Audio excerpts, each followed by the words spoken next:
Viajando.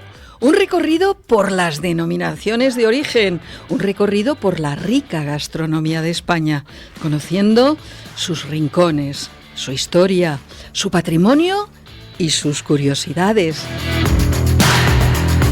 Presentado por Luis Fernández Matamoros, Carmen Garrido y con la colaboración de Marisa de Navascués y Juan Ignacio Vecino. Viajando. Muy buenas tardes, queridos oyentes. ¿Qué tal? ¿Cómo vamos? Bien, completos, iniciando un nuevo fin de semana, ¿no?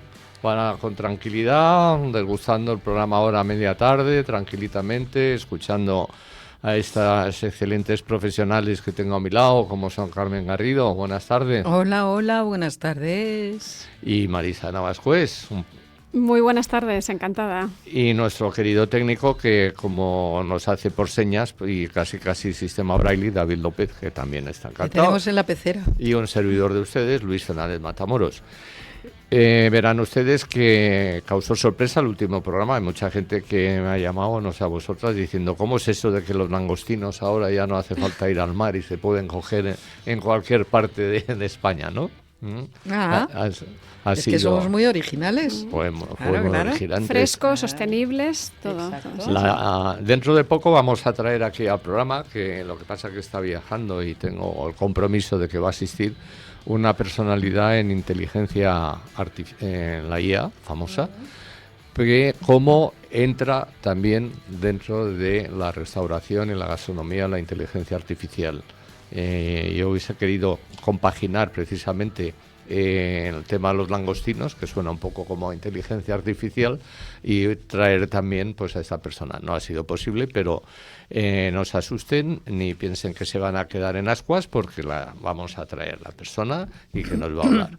De todas maneras, la inteligencia artificial va a entrar hasta en nuestros sueños, ya verás. Por supuesto. Bueno, yo ayer compuse una canción con inteligencia artificial. Sí, es una Se la dediqué a un grupo de amigos de Italia, precisamente, con inteligencia artificial. Es increíble, o sea, todo es posible. No, bueno, lo que pasa que simplemente muy rapidito, porque hoy vamos muy apurados de tiempo con la gente que tenemos, la inteligencia artificial funciona en función, y valga la redundancia, de los datos que tú le das. O sea, que si tú le das una mala información, la inteligencia artificial, mucha gente dice, lo ha dicho la inteligencia artificial. Bueno, no. Pero ¿qué datos les has dado tú para y miente, y claro, porque ya hay mucha gente que dice, se equivoca, miente. Claro, o sea que... Pero bueno, que efectivamente lo que no podemos negar es que está ahí y que la tenemos en todas partes. Por suerte o por desgracia. Bueno. Ya veremos. Bueno, queridos oyentes, para no enrollarlos más con los temas estos que sacamos a colación, nos vamos directamente hoy a un sitio excelente, un sitio histórico, un sitio patrimonial, ¿no, Marisa? Un sitio que es una maravilla, una auténtica joya, conjunto histórico-artístico. Bueno, no quiero hacer spoiler. Exactamente, ahora hablaremos. Estamos hablando de Villanueva de los Infantes, que es un municipio de Ciudad Española del suroeste de la provincia de Ciudad Real. Está en la comunidad autónoma de Castilla-La Mancha, es cabeza de partido y capital del campo de Montiel, y cuenta con una población de casi 5.000 habitantes. Está catalogado, como decía Marisa, uno de los pueblos más bonitos de España desde el año 2017 y pertenece desde entonces a la asociación homónima. Se halla en el centro de la altiplanicie del campo del Montiel y de la comarca histórica homónima. Las localidades cercanas más importantes son Valdepeñas, estamos hablando de La Mancha, lógicamente, Manzanares y Almagro. Un triángulo extraordinario para visitar y no dejar de ver. Sobre todo si son aficionados al teatro, pues Almagro lo tiene. Teatro, al vino... Perdona, y las berenjenas. Estamos hablando de EOS e IGP y sus berenjenas.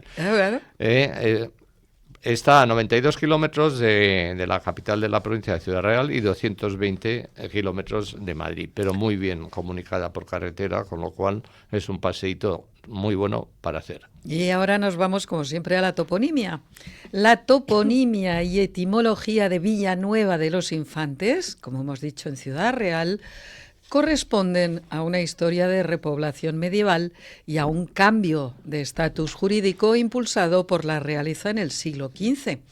El nombre de Villanueva de los Infantes consta de dos partes. Villanueva deriva del latín villa nova, asentamiento o granja nueva, fruto de la repoblación de la zona en la Edad Media. De los Infantes se refiere a la presencia o distinción otorgada por infantes, es decir, por hijos del rey o nobles de alto rango en su fundación o historia temprana. Originalmente, la población era una aldea dependiente de Montiel, conocida como La Moraleja. Villanueva de los Infantes, en 1421, el nombre actual se adoptó debido al infante don Enrique de Aragón, maestre de la Orden de Santiago, quien promovió que la antigua aldea de La Moraleja se convirtiera en villa, separándose de la jurisdicción de Montiel. Aunque el vulgo la llamaba así por la acción del infante, el título fue confirmado posteriormente consolidando el nombre de Villanueva de los Infantes. La etimología Villanueva de los Infantes significa Villa de los Hijos del Rey, haciendo referencia directa a la elevación de estatus de la antigua aldea de La Moraleja por el infante don Enrique de Aragón. Bueno, pues a ver qué clima nos encontramos para nuestro viaje. Villanueva de los Infantes pertenece por su latitud al clima mediterráneo, que se caracteriza por la estacionalidad de las temperaturas. Este clima está influenciado por el hecho de estar situado en el interior de la península ibérica y en la meseta, a 890 metros sobre el nivel del mar. Los inviernos son fríos, la media es de 5 grados centígrados, y los veranos cálidos y secos, la media es de 32 grados centígrados. Las temperaturas pueden llegar a descender por debajo de los 5 grados, bajo cero, bastante frecuente. Hay una gran brusquedad en el cambio de estaciones. Primavera y otoño son meras transiciones y podemos encontrar en ellas situaciones típicas de invierno o verano. Las precipitaciones son irregulares a lo largo del año. O sea, ahora es el momento ideal para ir a Villanueva de los Infantes. Y para ir a Villanueva de los Infantes, Carmen nos va a decir cómo llegar. Claro. Ay. Voy a empezar yo por el coche y luego ya seguís, ¿vale? Bueno, pues con coche, a ver, anoten. Vamos por la CM 412, por la CM 3127, por la CM 3129 y por la CR 632. ¿Y el bus qué? Pues en el bus tienes compañías. Hay un bus operado por Samar, que va desde el punto de salida de la estación sur de autobuses de Méndez Álvaro de Madrid, pero recomendamos que, como hemos dicho, las distancias a los demás enclaves cercanos tienen ahí cualquier medio de locomoción.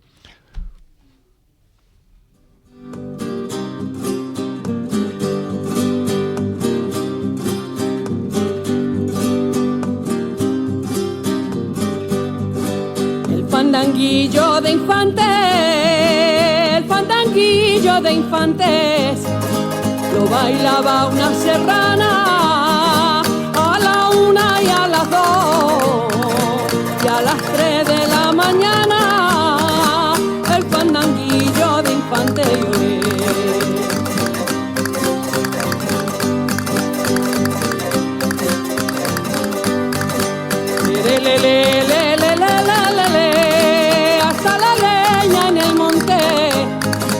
Tiene su separación. Pues sí, claro, si decimos que es un sitio extraordinario y un sitio con historia, ¿cómo no vamos a dejar de que nos hable Marisa de la historia, no? Bueno, es una villa histórica importantísima, sobre todo del siglo XV, pero vamos a ver sus orígenes porque tiene una larga trayectoria. De hecho, empieza en la prehistoria. Tenemos vestigios de asentamientos prehistóricos de la Edad del Cobre y también la Edad del Bronce. Y también de la época romana. De hecho, de esta época romana hay restos de calzada romana, 2 puentes romanos, por ejemplo el de Treviño, y un viaducto. Este enclave es destruido por la invasión árabe y reconstruido posteriormente con el nombre de Jamila. Hay que destacar, sobre todo tras la conquista cristiana, que es la batalla de las Naves de Tolosa, en 1212, como sabemos que se pone fin al dominio almohade hacia el sur de la península. Entonces, Alfonso VIII pone fin al dominio árabe, como decimos, de la Mancha, y se inicia una intensa repoblación cristiana en estas tierras por la Orden de Santiago. Entonces, los habitantes de esta antigua aldea de Jamila, tras un incendio y la insalubridad del terreno, se trasladan a la zona de la Moraleja, que ha comentado muy bien antes Carmen. Entonces, aquí se asientan en la Moraleja, pues poblaciones de Jamila, también de Castillo de Peñaflor, y entonces esto va aumentando la población hasta que en 1421 es ya la fundación, porque don Enrique de Aragón, el maestre de Santiago, concede a la Moraleja el título de villa independiente, porque dependía de Montiel. Entonces, esta villa de la Moraleja va creciendo mucho en población y entonces se renombran como Villanueva de los Infantes en honor a los infantes de Aragón. Enrique de Aragón, como decimos, que era mestre de Santiago, pues al ver que se había triplicado la población y decide convertirla en independiente, pues los habitantes de la zona, en honor a él, le cambian el nombre y entonces pasa a llamarse de la Moraleja a Villanueva de los Infantes. Muy importante, el siglo XVI con Felipe II, porque la nombra capital precisamente del campo de Montiel. Se produce a raíz de eso un gran auge económico y cultural, se convierte en un centro comercial de lana, de tejido, se construyen edificios claves como la Plaza Mayor, patrimonio muy rico del que luego hablaremos. Se convierte también en un foco espiritual y cultural de toda la Mancha durante el Siglo de Oro. De hecho, hay figuras como Santo Tomás de Villanueva, también pues los universales Quevedo, Cervantes, Lope de Vega. Y, de hecho, Francisco de Quevedo vivió y murió en Villanueva de los Infantes, luego lo comentaremos. Un papel relevante fue en la Guerra de la Independencia, porque marcó historia, fue el principal cuartel contra los franceses y mantuvo resistencia a los franceses hasta que cayó en manos de ellos, pero por muy poco tiempo. Estuvo, la verdad, que menos de 2 años. Y destacar también que la reina regente María Cristina le concede el título de ciudad en 1895 y en 1974 es declarado conjunto histórico-artístico. Por último, comentar que en el año 2005, pues por unos estudios, otro hecho muy destacable, la proclamación de la primera Constitución española, la provincia, fue el 25 de julio de 1812 y fue proclamada en Villanueva de los Infantes. Y por último, destacar que estudios de la Universidad Complutense han concluido que realmente Villanueva de los Infantes es el lugar de la Mancha nombrado por Cervantes. Así que por eso cuando dicen en un lugar de la Mancha, ¿a dónde se refieren? A Villanueva de los Infantes. Pues dentro de un rato volvemos a hablar del patrimonio, que si la historia es interesante, el patrimonio aún más. Muy bien, y ahora para apoyarte y para que también nos cuente esos intríngulis que ocurren en esas ciudades que solo lo viven la gente que está por dentro, tenemos, y quiero agradecer al concejal de Turismo de Villanueva de los Infantes, Francisco Javier Peinado, que haya aceptado la invitación para estar con nosotros. Y como decimos siempre, Francisco Javier, aquí te toca vender tu producto. Muy buenas tardes. Muy buenas tardes. Bueno, yo encantado, para mí es un privilegio vender infantes. ¿Por dónde queréis que empiece? Lo dejamos a tu... Al libre albedrío, ¿no? O sea, tú sabrás la importancia y el escalafón. Nos tienes que ir poniendo los dientes largos, o sea, que imagínate tú, entre las fiestas, entre el... Material no le falta, seguro. La gastronomía, las visitas, en fin, esos... Guinness que tenéis. Bueno, pues Villanueva de los Infantes hoy en día es considerado uno de los pueblos más bonitos de España. Estamos dentro de la Asociación de los Pueblos Más Bonitos, por supuesto de Castilla-La Mancha. Tenemos un casco histórico representativo del Renacimiento y el Barroco manchego, de los mejor conservados, una ciudad con más de 250 escudos. Después de Toledo es la ciudad más blasonada y con más escudos que se conservan de toda España. Recorrer sus calles es viajar al pasado, viajar al siglo de oro, con grandes figuras de la literatura del siglo de oro español, como Francisco de Quevedo, Lope de Vega, que llegó a decir de Infantes, llámese Villanueva de las Musas y no de los Infantes Villanueva.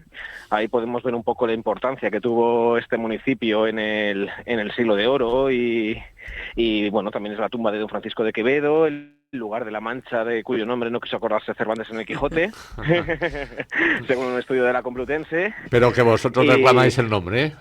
Hay que reclamar, que digo que hay que reclamar que efectivamente que habla en general, pero que hay lugares con nombres como los vuestros, que hay que acordarse que en La Mancha existen como sitios como vosotros, ¿no? Además, la gente que viene a Infantes es imposible que se olvide, ya no solamente por lo bonito que es, por todos los atractivos turísticos que ofrece la gastronomía, sino también por su gente, que es gente muy amable, gente que acoge al turista como si lo acogiesen en sus propias casas, abrimos las puertas, somos hospitalarios y luego aparte que es una maravilla, es que en cualquier época del año cuando te sumerges en estas calles, te sumerges en el siglo de oro, te imaginas a Quevedo paseando por estas calles, por las noches con la iluminación artística de los monumentos es espectacular, ahora además tenemos una ruta nocturna con versos proyectados en fachadas y en suelos que hablan de la importancia literaria, ¿no? Que os decía antes del siglo de oro aquí, cómo impactó, ¿no? en los diferentes escritores que pasaron por aquí y que hablaron de la propia ciudad, con lo cual, hombre, yo creo que es un destino que nadie se puede perder. Además nos estamos poco a poco posicionando, el turismo va creciendo y somos ese diamante en bruto, ¿no? que muy poca gente espera que cuando viaja al sureste de La Mancha pues vaya a encontrar un tesoro como es Villanueva de los Infantes. Claro. Bueno, Francisco Javier, te llamamos de tú porque acabas de integrarte en la familia de Viajando. ¿Nos lo permites? Hombre, yo encantado, por supuesto. Vale, pues yo quisiera que me contaras una de esas fiestas entrañables, maravillosas, donde todos los ciudadanos de Villanueva de los Infantes participan, familias tal no sé qué, pero donde nadie es extraño, donde abrís los brazos a todos los que llevan. Sé que hay varias, que hay muchas, no tenemos tiempo para todas, pero vale. Elige una. Buah, pues yo empezaría quizá por la más cercana, que son las Cruces y Mayos, que aquí todo el mundo que viene bebe, come gratis, porque en cada cruz se ofrece el ponche y el puñado, que son muy típicos de aquí. Las cruces son preciosas, son una de las más singulares de España, reconocidas de interés turístico regional. ¿Y qué es el puñado? No, ¿qué es el puñado? El puñado se llama puñado precisamente porque es como una especie de cóctel de frutos secos que se hace con cañamón tostado, que se llama puñado porque se dan en bandejas, entonces con la mano coges un puñado. Un puñadito. Coges tu ración. Coges un puñadito, sí. Luego también las rondallas salen por las calles a tocar el típico mayo. En cada puerta de cada cruz hay una hoguera que simboliza el sitio donde se ha vestido una cruz. Las peanas, que se llaman aquí, son mujeres vestidas de manchegas que guardan la cruz. Eso se hace del 2 al 3 de mayo. Es una fiesta muy bonita, la verdad, y muy arraigada en Infantes y con mucho sabor. Es de las que más sabor y raigambre tiene aquí en Villanueva de los Infantes. Y luego tenemos la fiesta del pimiento, que es en septiembre, donde hacemos el pisto manchego más grande del mundo, con un mercado tradicional manchego, las jornadas de folclore, todo el casco histórico se viste de gala para recibir esta feria, que además desde el año 2016 cuenta con el Guinness Record al guisado de verduras más grande del mundo. Hola, Francisco. O sea, que son fiestas que todo el mundo que viene aquí pues se siente encantado y como en casa. Fenomenal, claro que sí. Francisco, buenas tardes. Perdona, buenas. Soy Marisa, soy historiadora y además llevo aquí las secciones un poco de historia y de patrimonio. Entonces, la verdad que es una enhorabuena porque menudo trabajo estáis haciendo y qué belleza de ciudad. Te quería preguntar sobre las fiestas que te ha dicho Carmen. Primero, otra que es la de Nuestra Señora de la Antigua, este santuario que es la patrona de la ciudad realmente, ¿no? Que es del siglo XIII, que está un poco en las afueras. Te quería preguntar por eso y luego también porque, bueno, la verdad que es una joya lo que dices, las casas y con las rejas y demás. Preguntarte por los patios, porque he leído que también que los patios, algunos se pueden visitar para eventos que los abren, ¿no? Los patios maravillosos que tiene Villanueva de los Infantes. Sí, comenzamos con el santuario. El santuario se Sí. encuentra a 5 kilómetros, muy cercano a lo que fue el origen de la ciudad. Villanueva de los Infantes, antes de ser Villanueva de los Infantes como tal, fue una aldea llamada La Moraleja, antes de que tuviera su independencia de Montiel. Era una aldea que pertenecía a Montiel. Y este asentamiento, que es La Moraleja, donde ahora mismo se encuentra Infantes, hace mucho tiempo, antes de que se fundara esta aldea, los aldeanos de La Moraleja tuvieron que trasladarse 5 kilómetros al sitio actual. Entonces, el santuario se encuentra muy cerca del núcleo poblacional original, que era Jamila, y al principio a la Virgen se llamaba Nuestra Señora de Jamila precisamente por ese origen, ¿no? Entonces, el santuario está situado en la vega del río Jabalón, y la verdad que es precioso, es uno de los patios claustrales más grandes de la provincia, en un entorno precioso. Y efectivamente la imagen de la patrona es del siglo XIII, es una de las más antiguas también de la provincia de Ciudad Real. Ahí además era sede o funcionaba la Orden de Santiago, ¿no? Claro, sí, todo este territorio de la comarca de Campo de Montiel, cuando después de la Reconquista, es ocupado por la Orden Militar de los Caballeros de Santiago. Cuando vienes aquí a Infantes te das cuenta de que la Cruz de Santiago está en todos sitios. Igual que Almagro es Calatrava, el campo de Calatrava, pues el Campo de Montiel pertenece a la Orden Militar de Santiago. Sí, además Quevedo creo que era, ¿no? Sí, que Era miembro, era ¿no? caballero de la Orden de Santiago, efectivamente, sí. Porque incluso tenéis la celda donde estaba, bueno, la habitación donde él estaba, ¿no? Sí, Y se puede conserva- visitar, ¿no? Perfectamente. Sí, efectivamente. Ahí tenemos la celda de Quevedo y tenemos un museo adyacente con todos los documentos de la Fundación Francisco de Quevedo, entre los cuales se incluyen manuscritos originales del escritor, algunos de los pleitos que tuvo durante su vida con el señorío de Torre de Juan Abad, por el cual estuvo pleiteando muchos años. Tenemos primeras ediciones de las novelas, como El Buscón, que por cierto este año se cumplen 400 años de la publicación del Buscón de Quevedo. Y luego aparte es un edificio también espectacular porque es el convento de Santo Domingo, que se va a convertir en hospedería dentro de poco, se va a empezar con la rehabilitación. Y los restos del propio escritor descansan en la iglesia de San Andrés. Ahí cerquita, muy cerquita, yo doy fe porque estuve en esa ceremonia y celebridad que se consiguió. Se hizo y se batió el récord del Guinness, ¿no? Yo tuve la suerte y quiero contar de que he visto un pueblo como desde la última persona 24 horas antes, con no sé cuántos kilos de pimientos en la mano cada uno, cortándolo, preparándolos, limpiándolos, haciéndolos, hasta batir el récord, llevándolo al día siguiente para guisarse a hacerlo.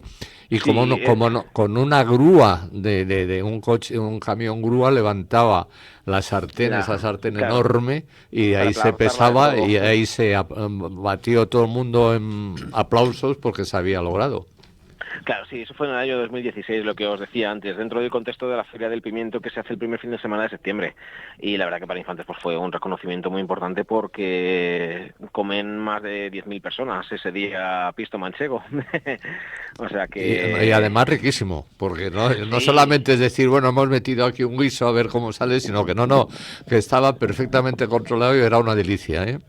Sí, la verdad que los cocineros llevan año tras año perfeccionando la receta, lo hacen de forma completamente altruista y han conseguido pues que el pisto de Infantes sea reconocido fuera de nuestras pequeñas fronteras, ¿no? Y que sea un plato muy degustado y que ya tiene su esencia propia aquí en Infantes gracias a ese pimiento, ¿no? Que tiene muchísima calidad y que aquí en Infantes pues se da una variedad muy carnosa de 4 cascos que tiene una calidad estupenda y que exportamos incluso.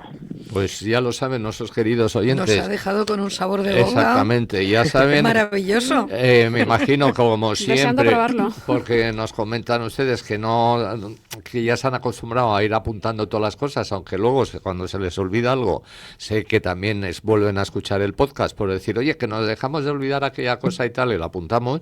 En este caso, ya lo saben ustedes, donde no tienen que olvidarse de ir y donde tienen que disfrutar. Yo les recomiendo un fin de semana perfecto, los que solamente pueden aprovechar el fin de semana. Obviamente el que quiere ir entre semana, pues disfrutará mucho más holgado y a gusto y todo. Francisco Javier, ha sido un placer. Muchísimas gracias. Igualmente, no, muchísimas gracias a vosotros, de verdad. Venga, y ya sabéis, estáis invitadísimos aquí a descubrir uno de los sitios más bonitos de España. Pues no te preocupes, que te llamaremos cuando vayamos, porque apuntamos todo. Lo mismo que los oyentes apuntan, nosotros también. Vale. Claro que sí. Un abrazo grande. Y muchos Un abrazo éxitos. a vosotros y Muchas muchas gracias. gracias. Hasta luego. Hasta luego.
Bueno, estar en La Mancha, hablar de un pisto y no tomarse un buen vino, Mal. poco podemos contar por ahí, porque encima nos van a mejor. echar todo el mundo Claro. los trastos encima. El mejor acompañamiento. Y mejor acompañamiento. Y vamos, tenemos que estar hablando de una denominación de origen protegida, que es maravillosa, excelente. Dice que la calidad de sus vinos es gracias a la gran cantidad de horas de sol que disfrutan sus viñas, o al ciclo de maduración de las mismas, y porque la salud de sus vides son extraordinarias. ¿Es así, querido Ángel? Buenas tardes. Tenemos a Ángel Ortega, gerente del Consejo Regulador de la Denominación de Origen Protegida La Mancha, pues para que nos asevere, nos mienta o desmienta todo lo que decimos nosotros. Muy buenas tardes, Ángel. Hola, muy buenas tardes. Pues sí que es así, claro. El sol es probablemente la característica principal de los vinos manchegos, la que más nos define. También es cierto que voy en tren, así que si hay un momento que falla la cobertura es porque estamos justamente atravesando de Madrid a La Mancha. No te preocupes, que si se corta, te aseguro que no te criticaremos, ¿eh? Eso, tú estate tranquilo. Pues vamos a ir directamente aprovechando estas coberturas buenas que tú tienes. La denominación de origen de La Mancha es la denominación de origen más grande del mundo, ¿no? Porque tiene 192 municipios. Sí, en extensión de viñedo es la más extensa. Forma parte de 4 provincias y además, hay muchas comunidades autónomas españolas con menos extensión que la comarca de La Mancha, que ocupa la mayor parte de la superficie de lo que es Castilla-La Mancha. Sí, en extensión es muy grande y es sin duda pues el gran viñedo no solo de España, sino de todo el mundo. La denominación de origen empezó en 1973, si no estoy mal informada.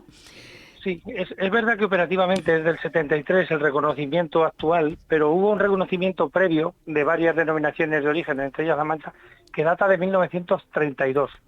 Lo que pasa es que estaba la Segunda República y no se llegó a activar los consejos reguladores. Pero el primer reconocimiento oficial es del 32.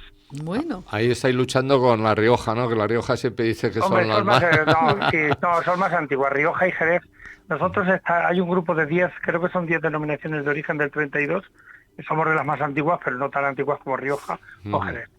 Bueno, además aquí, Ángel, también se menciona en el Quijote, o sea, más antiguo, porque ya se habla, en el Siglo de Oro ya se habla un poco de los vinos de La Mancha, ¿no? Eso sí es verdad. Es correcto, sí. Vamos, el mejor embajador que tenemos es Cervantes, claro, que en el Quijote hace muchísimas menciones a los vinos manchegos. Sí. Y pero también en Lope de Vega, por ejemplo, hay alusiones a los vinos de Manzanares y Membrilla, y también Quevedo, que de hecho está enterrado en la parte de Montiel, también en La Mancha, pues también su poema famoso del mosquito y el vino, o sea, son frecuentes las alusiones, la verdad es que sí, y como era cerca de la corte, pues también eran vinos que se trasladaban en aquella época, pues la distancia era un hándicap muy importante y La Mancha estaba relativamente cerca de Madrid, con lo cual pues también servían como vinos de la corte en aquella época. Sí, también te quería preguntar, Ángel, porque se dice que en la plaga que hubo de la filoxera en el siglo XIX, que La Mancha fue la comunidad, bueno, la comunidad, no la comunidad, sino la región,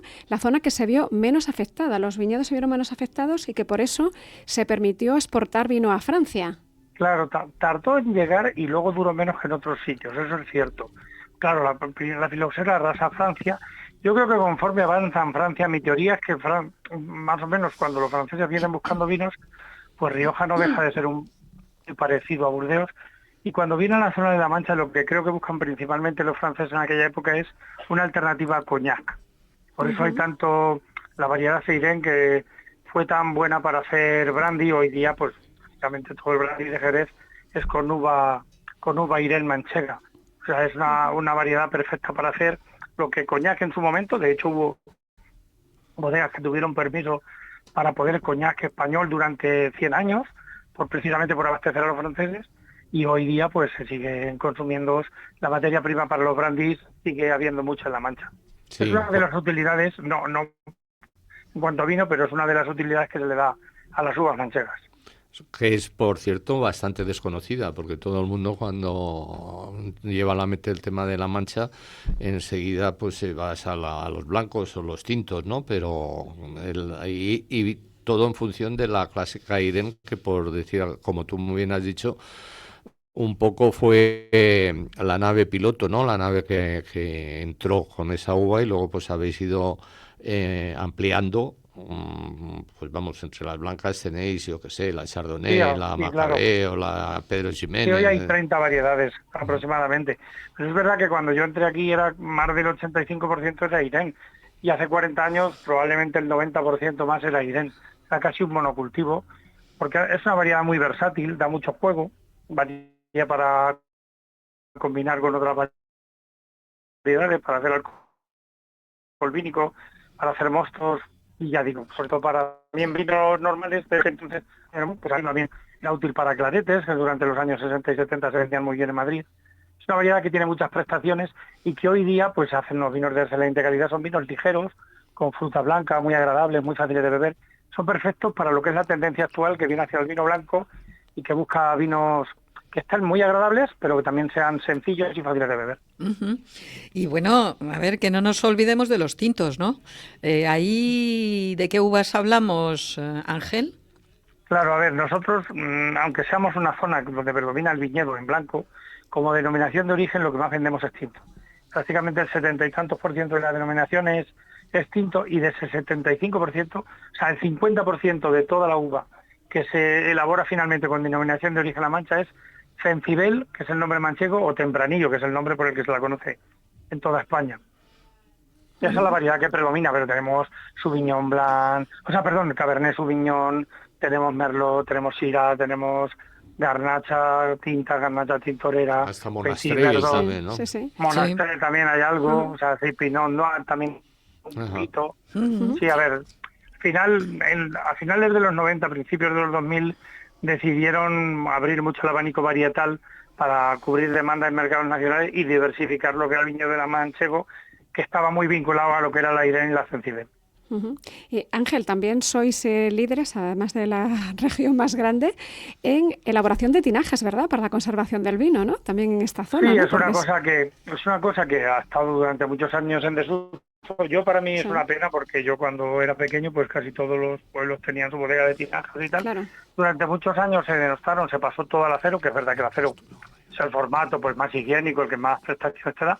Y ahora llevamos unos años que hay mucha gente quiere recuperar tinajas de barro, sobre todo para elaboraciones un poco especiales, y siguen quedando, no mucho, pero Villarrobledo es un centro tinajero todavía importante, que hay pocos, e históricamente pues estaba en Villarrobledo y también estaba el Toboso, En el Quijote, de hecho, en la segunda parte, cuando va Don Quijote a Zaragoza, se encuentra una tinaja toboseña y le recuerda a Dulcinea y tal, porque había una industria tinajera que desde esa época, estamos hablando de más de 400 años, ya comercializaba tinajas de barro por toda España.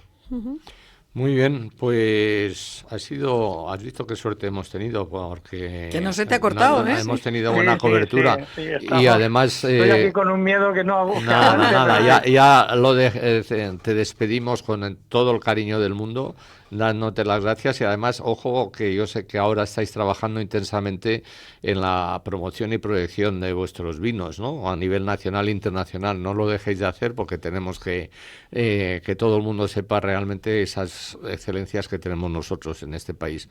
Ángel, muchísimas gracias por digamos, ese esfuerzo que has hecho de nervios y contestar. Sí, lo único es eso. Nada, claro. Ha sido un placer. Bueno, muchísimas gracias a vosotros. Un abrazo. Y como decimos siempre, muchos éxitos y adelante. Gracias. Y un vino a tu salud nos tomaremos. Un vinito. Vale, y yo la vuestra. Venga, un abrazo. Hasta luego. Bueno, querida Marisa, si pensabas que te ibas a escapar, no te vas a escapar porque nos tienes que hablar del patrimonio y ya que estamos en caliente con todo lo que estamos hablando, como te digo vulgarmente, pues ahí lo tienes. Pues yo si me tengo que escapar, me escapo a Villanueva de los Infantes, porque qué ciudad, qué joya. Ya hemos tenido la suerte de contar con el concejal que nos ha ilustrado, pero realmente sí es uno de los pueblos más bonitos de España y además eso, todo el esplendor que tuvo durante el siglo de oro y también es un ejemplo de arquitectura de hidalguía manchega, las casas con rejas. Bueno, es un placer pasear y ver todos los edificios religiosos, civiles, palacios, casas populares, también los escudos, ¿no? De más de 250 escudos.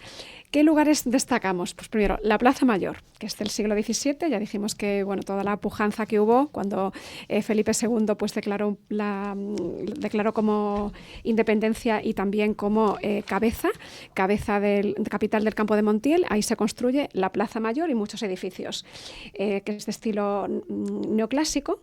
Luego, la iglesia parroquial de San Andrés, que está allí mismo, en la Plaza Mayor, que combina gótico tardío y renacimiento, un retablo espectacular, y en su cripta fue enterrado inicialmente Francisco de Quevedo. El convento de Santo Domingo, antes ha mencionado el concejal, donde vivió y murió el escritor Francisco de Quevedo, precisamente. La Casa de Estudios es una antigua escuela de gramática donde se impartían estudios superiores y fue una pieza clave en el siglo de oro.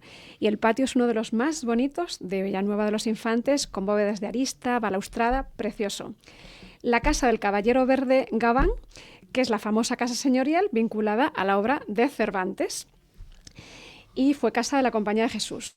Luego, por supuesto, palacios y casas nobles como el de Melgralejo, que tiene un patio principal con influencias italianas, el Palacio Revuelta, también que es otro palacio que es una maravilla, o el de Ballesteros, del segundo tercio del siglo XVI. La Alhóndiga, como ves, tenemos aquí edificios absolutamente históricos. La Alhóndiga, que es antiguo edificio de mercado y almacén de grano del siglo XV. El Ayuntamiento, que tiene una balconada y escudo que le dio el maestre de la villa. El Hospital de Santiago, antes que hablabas, Luis, de la Orden de Santiago, pues efectivamente el Hospital de Santiago del siglo XVII y la Capilla del Remedio, que eran donde se atendía a los pobres y viudas y enfermos. Fue fundado por la Orden de Santiago. Tenemos aquí también la Inquisición, también Tribuna de la Inquisición, que refleja, es de una portada dintelada espectacular que refleja todo el esplendor de Villanueva de los Infantes en los siglos XVI, XVII y XVIII. La Casa del Arco Indiano, la fachada es una de las más bonitas de toda la ciudad. También la casa, decimos donde vivió, Santo Tomás de Villanueva. Ya vemos que en el siglo de oro fue un auténtico foco cultural, espiritual, y bueno, tuvimos allá a Quevedo, a Lope de Vega, Cervantes, y Santo Tomás de Villanueva, que también vivió aquí. Es una casa muy bonita, con una placa del cuarto centenario de su muerte. La casa cuartel, cómo no, de los caballeros de la Orden de Santiago, que es del siglo XVIII. Y por último destacar unas 3 iglesias, la de la Encarnación, del siglo XVI, la de la Trinidad también, del siglo XVII, y el convento de monjas franciscanas. sin olvidar los patios manchegos, que antes pregunté a Francisco, el concejal de turismo. Hay numerosos patios interiores y que también se abren de vez en cuando para eventos y es muy, muy recomendables la visita. Y, por supuesto, yacimientos arqueológicos, porque no tenemos que olvidar que antes la zona como Jamila, la primitiva Villanueva de los Infantes, el origen, ¿no?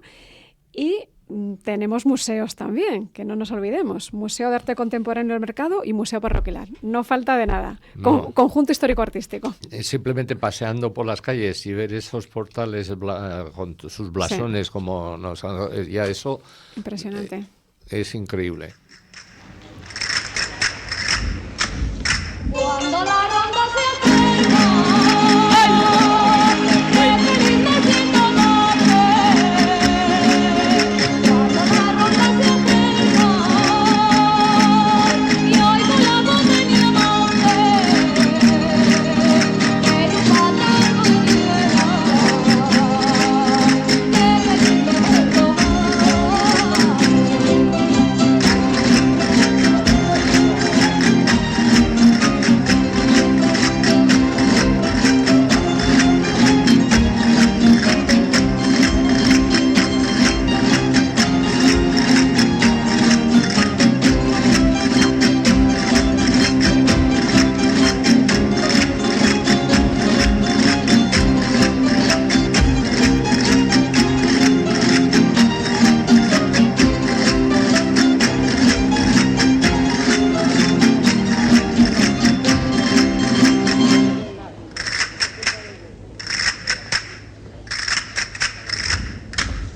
Que la conoces lo diga,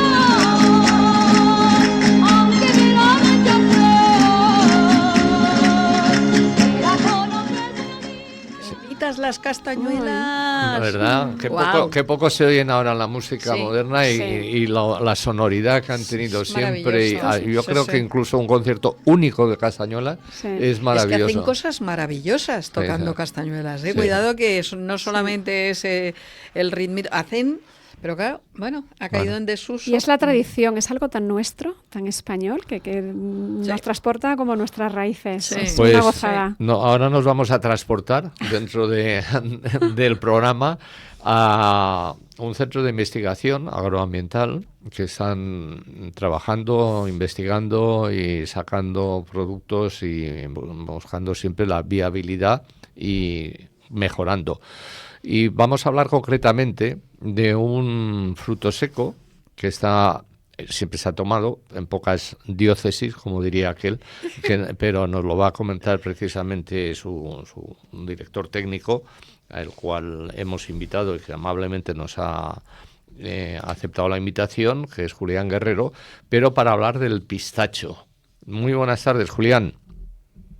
Hola, buenas tardes. ¿Qué tal? Muy bien, encantado de tenerte con nosotros y quiero que nos comentes un poquitito, vamos, vosotros, tú estás dentro de este centro de investigación agroambiental, ¿no? En el cual... El Chaparrillo. Es, el Chaparrillo, ¿no? ¿Mm? Así es, así es. Estoy aquí con mi compañera, con Rosa Merilla, que trabajamos los dos con el tema del cultivo del pistacho. Dependemos de un centro de investigación autonómico que se llama Centro Agrario del Chaparrillo y depende del Instituto Regional de Investigación Agraria, del IRIA. Muy bien. Sí. Y vamos a ver, yo el otro día que nos encontramos y estuvimos hablando, te quejabas o hacías mención de lo poco que se toma el pistacho en España comparado con otros sitios. No vamos a hablar de Irán, precisamente, y no por la situación caótica que tienen, pero sí que Irán ha sido el productor mayor del mundo y sigue siendo, me imagino, el pistacho, ¿no? Bueno, hasta hace poquito sí ha sido. Ahora, actualmente, ya el principal productor de pistachos que es Estados Unidos, California. Ahora mismo es lo que no en superficie, pero sí en producción, ¿no? Irán, por diferentes causas, ya sea geopolíticas, agricultura, todo, el pistacho sí que ha ido decayendo un poquito respecto al aumento de producción. Sí, sí, pero creo que en España la Ciudad Real La Mancha es el sitio mayor, ¿no? Donde se cultiva más, se produce el pistacho en estos momentos, ¿no? Así es. A nivel europeo, ahora mismo España en superficie es el país con mayor superficie de pistacho y dentro de nada sí que seríamos una referencia.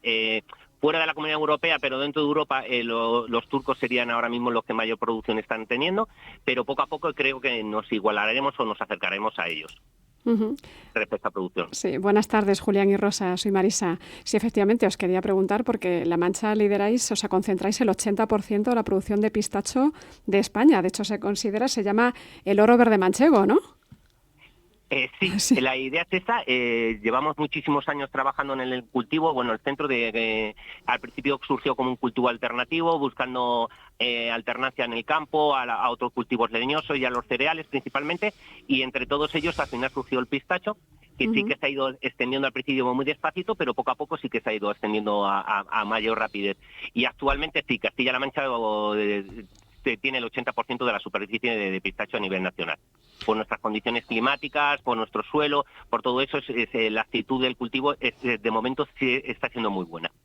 De todas formas, vosotros, el valor del producto prácticamente aquí lo intentabais siempre hacer un producto de alta calidad, pero que para dedicarlo en gran cantidad, en un porcentaje alto a la exportación, ¿no? ¿Por qué? ¿Porque tenéis mucho mercado exterior o porque el mercado español aún no es lo suficientemente conocido usuario del pistacho? Vale, principalmente porque en España sí que se está dando un producto de alta calidad y el valor añadido se está dando en otros países, como puede ser Alemania e Italia. Y sobre todo últimamente hay mucha demanda a nivel de grano. Este grano se diferencia por nuestras condiciones edafoclimáticas bastante del resto, sobre todo el californiano, ¿no? Presenta unas características organolépticas relativamente mejor y sí que es mucho más apreciado. Y eso está haciendo que tenga un valor añadido más importante y al final, por suerte o desgracia, el pistacho normalmente se está exportando fuera. A mí, que quede claro que me encantan los pistachos, Julián, que lo sepas, yo consumo pistachos y me gustan muchísimo los pistachos. Además tienen, claro que sí, además tienen unos beneficios importantes para la salud. Contádnoslo, o tú, Julián, o Rosa o tú, Julián, da igual, uno de los dos. Bueno, pues lo sigo hablando yo. Los pistachos sí que son relativamente muy buenos para la salud, pero al igual que todos los frutos secos, principalmente por eso, por el tipo de grasas que tiene, pues eso, no son de origen animal, el tipo de origen vegetal, el tipo de enlaces que tienen saturados, todo eso, y junto con la cantidad de proteína, está haciendo como un producto élite dentro de la dieta mediterránea, y hace poquito también ha sido considerado ya como un producto de la dieta mediterránea. Y en general es eso, al igual que todos los frutos secos, está existiendo una gran demanda. Otra de las cuestiones importantes, cada vez el consumo de carne está decayendo, ya sea por diferentes circunstancias, y se está buscando proteína vegetal, y uno de los principales productos es los frutos secos, entre ellos el pistacho. Julián, aparte también tiene otros usos. Bueno, aparte de tomar el pistacho exquisito, me pasa como a Carmen, que también me los como y me encantan, pero también, por ejemplo, en turrones, en salsas, en helados. O sea, este año el pistacho ha arrasado. Te quería preguntar, se dice que el pistacho también tiene el árbol una productividad a largo plazo, porque tarda el árbol, que nos corrija este dato, tarda entre 5 o 10 años en producir, pero puede producir durante más de 300 años. Y luego también otra curiosidad que me ha llamado la atención, que se le llama al pistacho el sonriente, porque dicen que el fruto seco feliz, porque su cáscara se abre sola cuando el fruto ha madurado.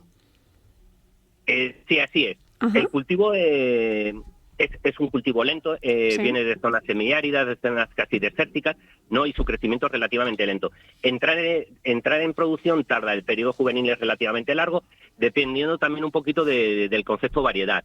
Pero sí, hasta el 5º o 6º año, lo que se dice obtener una producción, ver los pistachos en nuestra parcela, no vamos a empezar a verlo.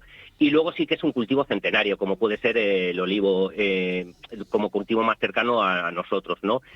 Hay representaciones o hay estudios de pistacias atlánticas, por ejemplo, en la entrada de Petra, en el Líbano, de que se habla que tienen en torno a 800 años, plantaciones de otras especies parecidas, Pistacia terebinthus, que crecen en nuestros montes, también de 600 y 500 años. ¿no? Pero sí que los italianos disponen de cultivos más centenarios que nosotros, y los iraníes llevan con el cultivo más de 4.000 años trabajando con él. Sí. La recolección la soléis hacer entre finales de agosto y octubre, ¿no? Sí, normalmente dependiendo un poco del concepto de la variedad, pero normalmente a partir del mes de septiembre y primeros de octubre es cuando se realiza la cosecha del pistacho. Porque como variedades está el Larnaca y Kerman. Existen más variedades, pero ahora mismo a nivel regional son las dos variedades predominantes junto con la variedad australiana Sirora. Kerman sería la variedad más típica para snack, para comerlo con cáscara como aperitivo, y la Larnaca es una variedad de origen chipriota con unas características organolépticas muy buenas, sobre todo para grano. ¿Y cuál es? Porque lo que aconsejáis y consumir es que se tome siempre una porción diaria, ¿no? Sí, porción diaria, que suele ser, estábamos hablando antes precisamente con el concejal de Villanueva y nos hablaba del puñado, que es una de las cosas que dan ahí gratuitamente en las fiestas de Villanueva a los infantes, y sin embargo vosotros también decís que hay que consumir 30 gramos diarios, que es un puñado dentro de una dieta equilibrada, ¿no? Sí, se habla del concepto de los 49 pistachos diarios pero no hay ningún estudio así real que lo avale. Se habla de los beneficios del cultivo del pistacho, de la nutrición del pistacho, pero no estudios que avalen diariamente comer pistacho, no, yo por lo menos no los conozco. Es curioso, ¿por qué 49 y no 50? Bueno, porque es el peso que estimaban. Normalmente es un estudio californiano, bueno, más bien una marca publicitaria californiana, que debido a sus pesos onza le salía 49 pistachos. Julián, otra curiosidad, creo que los árboles son macho y hembra, ¿no? O sea, el macho es el que libera un poco el polen, el viento lo transporta y luego la hembra es la que da el fruto, ¿no? O sea, hay árboles pistacho machos y hembra, ¿es correcto? Así es. Esto es más experta mi compañera Rosa, lo va a comentar. ¿De acuerdo? Hola. Hola, Rosa. Hola, Rosa. Bienvenida, Rosa. Gracias. Sí, el pistacho es especie dioica, entonces hay individuo macho, individuo hembra, y la polinización es anemófila, es decir, que el polen se propaga por el aire. Y una de las cosas que, por ejemplo, estamos estudiando aquí ahora es que tanto machos como hembras tienen que estar sincronizados. El macho liberando polen y la hembra que tiene que estar receptiva. Y como consecuencia del cambio climático, pues sí que estamos viendo algunas diferencias y algunos problemas en este aspecto. Y oye, Rosa, macho y hembra, ¿y cómo los distinguís? O sea, quiero decir, si yo miro un árbol macho y uno hembra, seguro que no me entero de nada. ¿Qué signos alguna, externos, no? alguna diferencia tiene que haber, ¿no?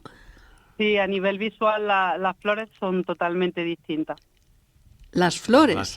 ¿En qué distintas? ¿En color, en tamaño, en qué? En la forma.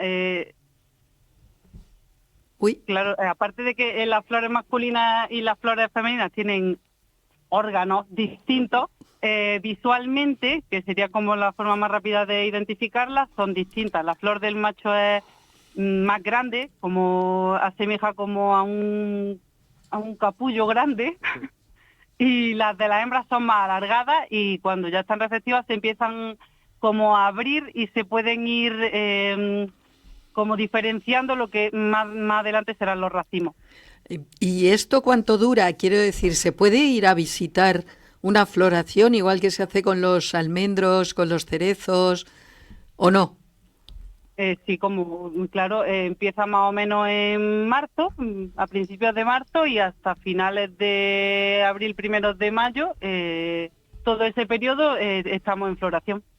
Uy, sí, pues... pero bueno, la floración no es tan bonita como la de un almendro, ¿eh?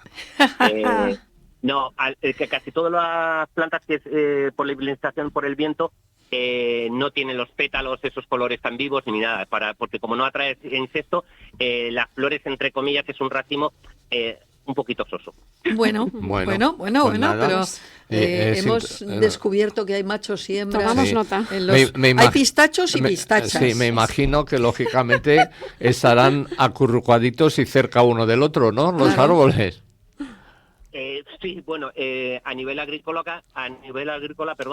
se suele colocar entre un 6 y un 10% de machos en las plantaciones. Muy bien. Bueno, Oye, Rosa y Julián, pues fenómeno. Espero que nuestros oyentes sepan mucho más del ha pistacho. sido muy interesante, Sí, no muy solo interesante. los oyentes. Bueno, Hablo por hablamos, mí, hablo por es mí. que yo doy por hecho pobre de vosotras que no se interesen lo que explicamos. Y deseando tomar unos pistachos Ay, ahora sí, para por tomar Dios. las proteínas. Qué sí. rico. Julián, Rosa, muchísimas gracias. Que tengáis muchos éxitos y que se vaya incrementando y aumentando el consumo del pistacho, no solamente por su riqueza, su sabor, sino también por sus cualidades que tiene Nosotros para la salud. colaboraremos. Buenas tardes. Venga, muchas gracias. Hasta luego los dos. Muchas- Enhorabuena, un Venga, un abrazo. abrazo. Hasta Gracias. luego. Bueno, pues hemos llegado al final. Yo quería haber despedido con un fandanguillo, pero no nos da tiempo, no me deja ya. Y tú no cantes. Tocamos nosotros las No, castañuelas. yo quita, sí, quita. sí, No, no. y que Sí, no vamos cante, a ver, si déjalo. somos un caso. Queridos oyentes, espero que les haya gustado el programa, como siempre. Creo que ha sido bastante Lúdico e lúdico, informativo. demostrativo, Variado. informativo y variado, Eso y que es. se lo hayan pasado bien y que lo difundan como siempre. Ojo, eso de me lo quedo para mí, no. Hay que hablarlo con los Hay que amigos compartir. y hay que compartir. Y compartir. Querida Carmen, muchas gracias por estar aquí, como siempre. Un placer.